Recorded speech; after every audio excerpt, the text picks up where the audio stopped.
ৰাখি পিন্ধি কি লাভ হ'ব যদি ৰাস্তাত ছোৱালীৰ শ্লীলতা হানি কৰা সেই ল'ৰাকেইটাক তুমি টানি আনি ঘুচিয়াই দাঁতকেইটা ভাঙি দিব নোৱাৰা। যেতিয়া ৰাজপথত এগৰাকী মহিলাক এজন পুৰুষে চুলিত ধৰি জোকাৰি ৰাস্তাত বগৰাই পেলায়, তেতিয়া যদি এডাল জেওৰা খুঁটিৰে তুমি তাৰ পিঠিখন বহল কৰি দিব নোৱাৰা, তেন্তে সেই ৰাখি পিন্ধি কৰিবা কি? সেইডাল ৰাখিৰ মূল্য তুমি কেনেকৈ ৰাখিবা যদি নিজৰ ভনীক ভনী বুলি ভাবি আনৰ ভনীক তুমি টানি অনাৰ ধান্দা কৰি থাকা? যেতিয়া দুজনী ছোৱালীয়ে ৰাস্তাত চুলিয়া চুলি কৰে, তেতিয়া তুমি সিহঁতক বুজনি দি সেই কাজিয়াখন ভাঙি দিয়াৰ বিপৰীতে পকেটৰ পৰা মোবাইলটো উলিয়াই লোৱা ভিডিঅ' কৰিবলৈ, তেতিয়া তুমি সেই ৰাখিৰ মূল্য কি ৰাখিবা?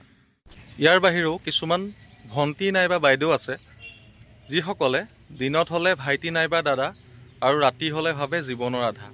সেই তেনেকুৱা মানসিকতা লৈও কিন্তু সেই ৰাখি নামৰ ৰছীডাল হাতত পিন্ধাই একো লাভ নাই।